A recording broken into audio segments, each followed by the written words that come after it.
ഒറ്റ ട്രിപ്പിൽ കണ്ടമാനം പുട്ട് അങ്ങോട്ട് ഉണ്ടാക്കിയാലോ? അതോ റാഗി സേമിയ ഉണ്ട്? എന്നാ വരി വന്നോളി, നമുക്ക് ഉണ്ടാക്കാം. നമുക്കൊരു പാക്കറ്റ് റാഗി സേമിയ വാങ്ങാം. അത് പൊട്ടിച്ച് കാണ്ട് പച്ചവെള്ളത്തിൽ കണ്ടിട്ട് കൊടുക്കുക. ആവശ്യത്തിന് ഉപ്പും ചേർത്ത് കാണ്ട് 2 മിനിറ്റ്, വെറും 2 മിനിറ്റ് പൊതിർത്തിയെടുക്കുക. ആ 2 മിനിറ്റ് കൊണ്ട് നമുക്ക് അല്ലറ ചില്ലറ പരിപാടി ഉണ്ട്, അയക്കാണ് നോക്കാം. എന്നിട്ട് ഊറ്റിയെടുക്കാൻ മറക്കരുതിട്ടോ. 2 മിനിറ്റ് കഴിഞ്ഞാൽ ഊറ്റിയെടുക്കണം. ഊറ്റിയെടുക്കാൻ മറന്നു കഴിഞ്ഞാൽ അലിഞ്ഞങ്ങോട്ട് പോകും. നാളികേരം ചിരകിയെടുക്കുക 2 മിനിറ്റ് കൊണ്ട്. വെള്ളം വെക്കാം, ചട്ടിക്ക് തീ കൊടുത്ത് വെള്ളം വെച്ചിട്ടുണ്ട്, എളുപ്പം അങ്ങോട്ട് റെഡിയാക്കാം. അങ്ങനെ 2 മിനിറ്റ് റെഡി ആയിട്ടുണ്ട്. നമുക്ക് ഊറ്റിയെടുക്കാം. ഊറ്റാൻ മറക്കരുത്. അപ്പം നമ്മളിത് റെഡിയാക്കി വെച്ചിട്ടുണ്ട്. ഇനി നമുക്ക് ഇതിക്ക് ആവശ്യമായിട്ടുള്ള ഇൻഗ്രീഡിയൻസുകൾ കൊണ്ടുവരാം. നമുക്ക് എന്താ വേണ്ടത്? നാളികേരം ചേർത്തെടുക്കുക, നേന്ത്രപ്പഴം ചേർത്തെടുക്കണം. നല്ല ടേസ്റ്റാണ് ഇങ്ങനെ ഉണ്ടാക്കി നോക്കുമ്പോൾ, വളരെ ഹെൽത്തിയുമാണ്. അപ്പം എല്ലാവരും ഉണ്ടാക്കി നോക്കണേ.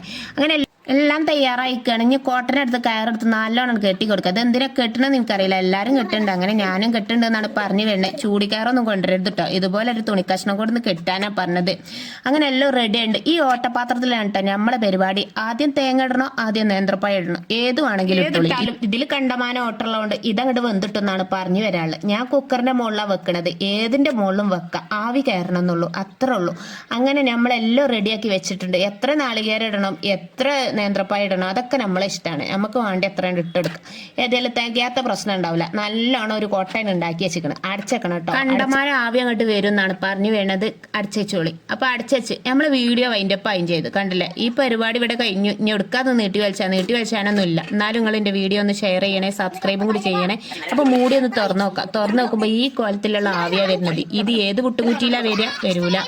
അതുകൊണ്ടാണ് പറഞ്ഞത്, എല്ലാവരും ഇതുപോലെ സിമ്പിളായിട്ടൊക്കെ ഉണ്ടാക്കിക്കോളി. എളുപ്പത്തിൽ അടുക്കള ജോലിയാണ് തീർന്നിട്ടും ചെയ്യും. നമ്മളെ കുട്ടികൾ പേപ്പീപ്പൂന്ന് പാടാൻ നിൽക്കണ്ടല്ലോ. കുട്ടികൾക്കുള്ള കൊടുത്താൽ കുട്ടികൾ നല്ല കുട്ടികളായി ഉത്തർന്നോളും. ഏതായാലും നമ്മളെ പുട്ട് ഇവിടെ റെഡി ആയിക്കണമെന്നാണ് ചുരുക്കി പറഞ്ഞു വരും. ഈ കൊട്ടയിലുണ്ടാക്കിയ പുട്ടിനെ തട്ടിലേക്കൊന്ന് തട്ടിയൊക്കെ എങ്ങനെ ഉണ്ട് നോക്കണ്ടേ. തട്ടിയൊക്കെ നമുക്ക് പുട്ടിനൊക്കെ നല്ലോണം ആവിയായിട്ട് വന്നാണ്. കണ്ടമാനം ആവി വന്നുകൊണ്ട് ആ ആവി പറക്കണ ആവിയൊക്കെ ഒന്ന് എണ്ണിയൊക്കെയാണ്. ഇത്ര ആവി എന്തായാലും നമ്മളെ കുറ്റിയിലുണ്ടാക്കിയ പുട്ടിന് വരുമെന്ന് എനിക്ക് തോന്നണില്ല. ഏതായാലും ഇന്നത്തെ വീഡിയോ ഇവിടെ വൈൻഡപ്പ് ആക്കാണ്. ഓക്കെ ബൈ, നന്ദി നമസ്കാരം. അടുത്ത വീഡിയോയിൽ കാണാം.